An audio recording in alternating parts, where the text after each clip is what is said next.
Hey everyone, Dylon here, and today we're going to be talking about Bitcoin, of course, and Goldman Sachs. So like this video, comment, share, subscribe. It really helps out the channel. And let's talk about ETFs, Bitcoin, and Goldman Sachs. Important information for you to know and understand in the conversation about Bitcoin adoption. So this article came out here. Let's refresh the thing. It came out today and from Bitcoin Magazine. And it says, Goldman Sachs, Bitcoin ETFs are an astonishing success. Goldman Sachs head of digital assets called Bitcoin ETFs an astonishing success, signaling a pivot after years of Bitcoin skepticism from the Wall Street giant. So that's pretty big. Look at this. Of course, the Bitcoin community, as much as I love them and also hate them, they're gonna take any chance to jump on any sort of press from the mainstream institutions, and for good reason, because the more you can defer to that authority and you can put out press and things praising Bitcoin, the more influence you could potentially have over people buying Bitcoin. I think, of course, the more people that buy Bitcoin, the better. But for years, the big banks, Goldman Sachs, investment firms, and all that kind of stuff just have dismissed Bitcoin and not paid attention. But only recently, when they launched the spot ETF, it turned into one of the best performing ETFs ever.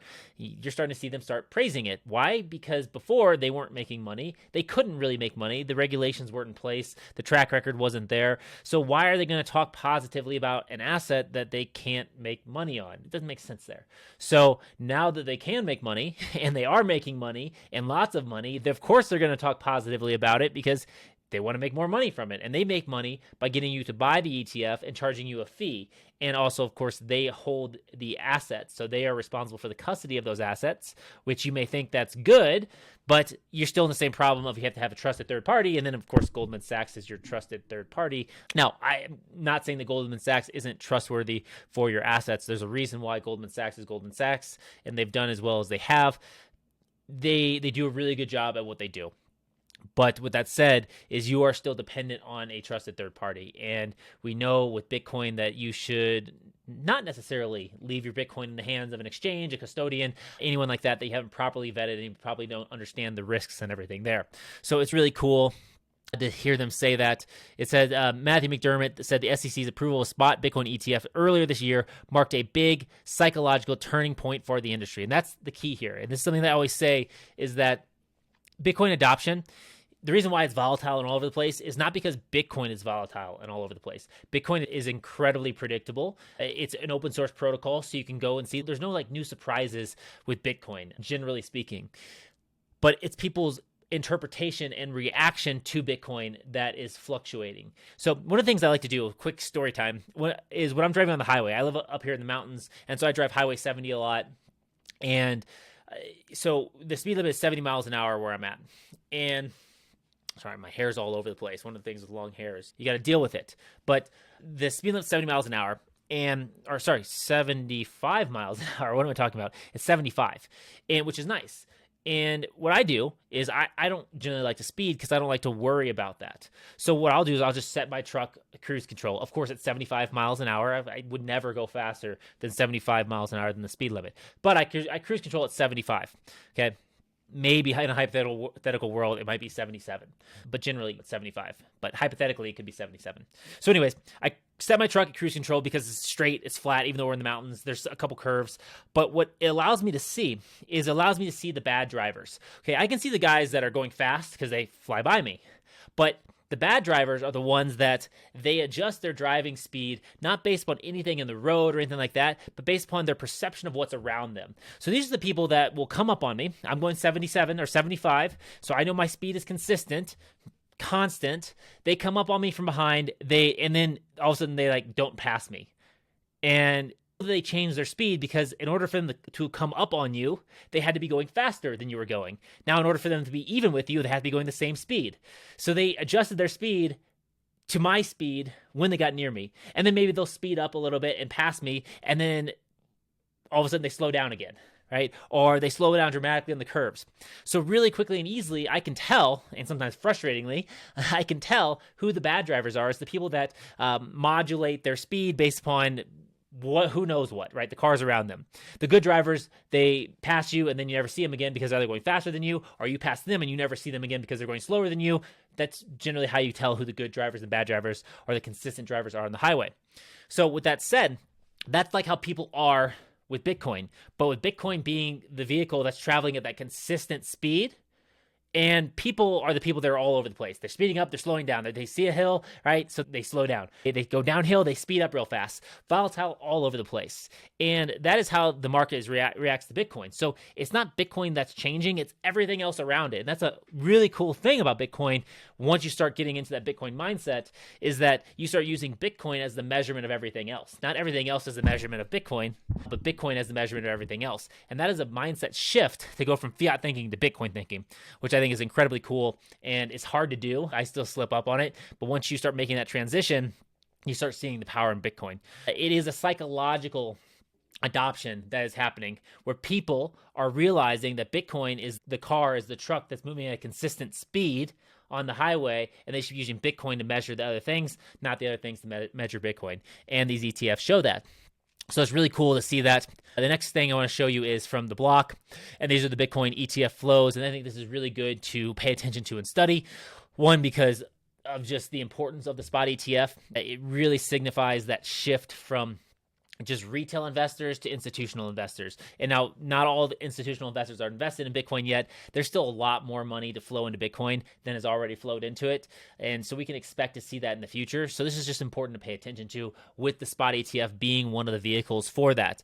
So you can see the inflows and outflows. So outflows are on the bottom, inflows are on the top, and the colors correspond to different funds and things like that, where the greatest outflows have been happening from Grayscale, the Grayscale Bitcoin Trust. And then you can basically add these up, plus the ones on the top, minus the ones on the bottom, and those are your daily flows for the ETF. So you see there's a lot of inflows and outflows over the first couple months. And then in April, things have slowed down.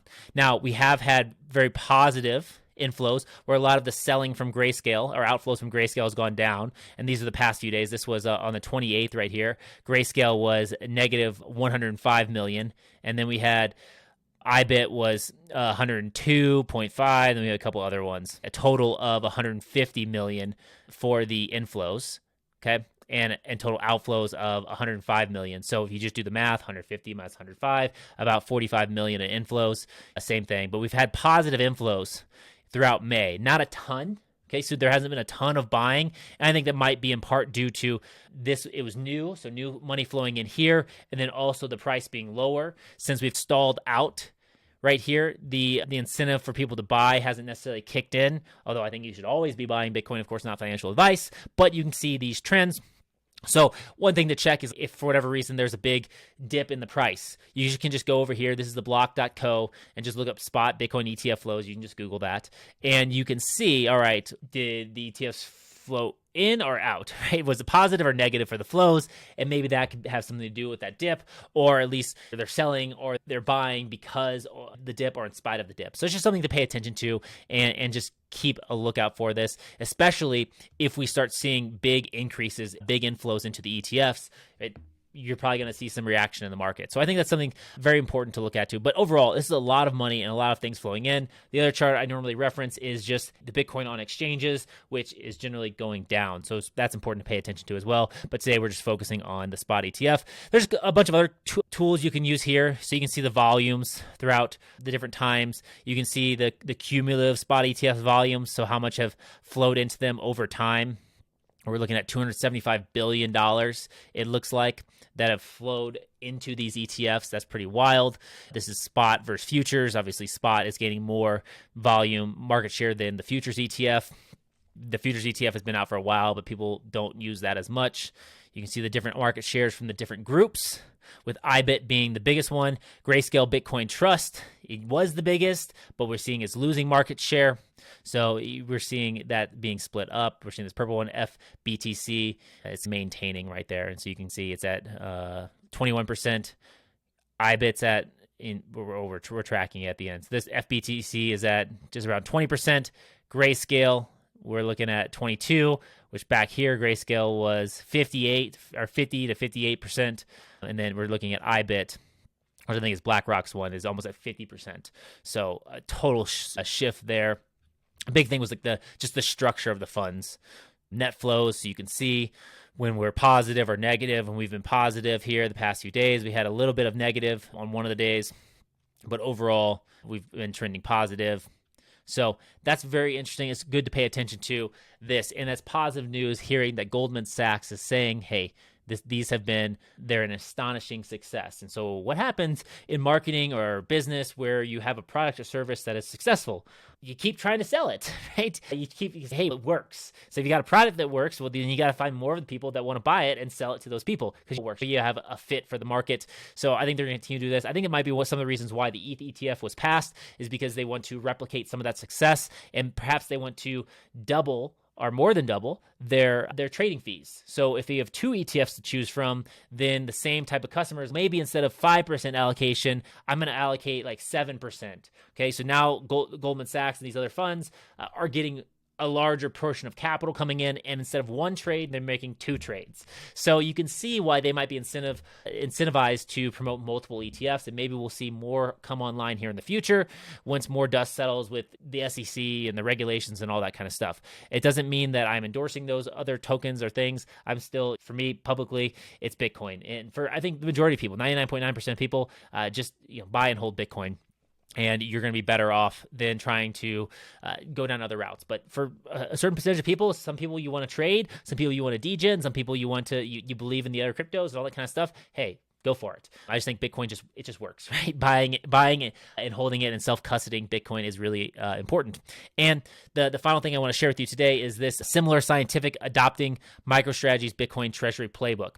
So MicroStrategy, they've done tremendously over the past 4 years by adopting a Bitcoin standard in their business, where basically they converted their treasury from mostly cash to Bitcoin, and they've been issuing equity strategically over the past few years and taking on some debt to buy Bitcoin, and now they have over 200,000 Bitcoin. They have, and it's worth billions of dollars. They have went from basically a no-name company to now everyone knows MicroStrategy, and it's totally revitalized their company. It saved their company. If you listen to the stories of why they did this, why these choices were made, it was basically close the company or figure out a new strategy, and the Bitcoin strategy has worked out tremendously well for them. For their former CEO, I think he's not the CEO anymore because he's doing other things, Michael Saylor, and they've issued a playbook on how to do that. So you can go to their website, MicroStrategy Bitcoin Playbook. In fact, let's just do that.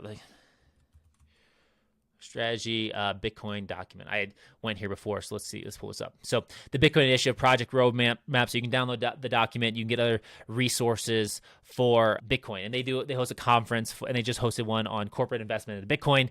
So I think we'll see more and more companies do that. This company right here, Similar Scientific, they are publicly traded on the NASDAQ. Their medical software company announced it had purchased 581 Bitcoins for approximately $40 million as part of its Bitcoin treasury strategy.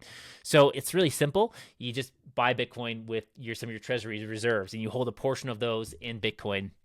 And this is really cool. So that's just, you're going to see more companies start to do this. I think some companies will do it out of necessity, like MicroStrategy, but other companies are going to start seeing the benefits of doing this, and then also front running. So if you think about this, I don't know the number off the top of my head about how many companies are on the NASDAQ, the S&P, the Fortune 500, out of all those ones, but the majority of public companies don't hold Bitcoin on their balance sheet. The majority of people don't hold Bitcoin on their balance sheet. But if MicroStrategy is one, and then now we have another one that does it, if this trend continues, now we have the ETFs, and so institutions are buying some Bitcoin, and individuals, high net worth individuals are buying Bitcoin through those ETFs, you could see, right, that you might start getting more and more to do that. And with an asset with a fixed supply, if more and more capital is flowing into it, these small percentage points start adding up. And so if you can be one of the first ones to establish your strategy and start buying into this, as everyone else does, the value of your holdings go up disproportionately. So you're going to have a larger share of the network, or it's going to cost you less of your treasury